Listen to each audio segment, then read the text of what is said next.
Panwaslih Aceh Selatan melaksanakan Giat Siaga Pengawasan 1 Tahun Menuju Pemilu 2024 yang dipimpin oleh Koordinator Divisi Penanganan Pelanggaran dan Penyelesaian Sengketa atau P3S, Azhari, Selasa tanggal 14 Februari tahun 2023. Apel siaga tersebut diikuti jajaran Internal Panwaslih Aceh Selatan, Ketua Panwascam dan Kepala Sekretariat Panwascam se-Kabupaten Aceh Selatan, Perwakilan Kader SKPP serta perwakilan unsur pers.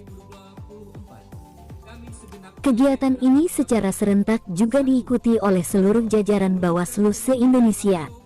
Apel siaga juga dirangkaikan dengan deklarasi pemilu damai dan berintegritas. Rahasia, jujur dan adil. 2.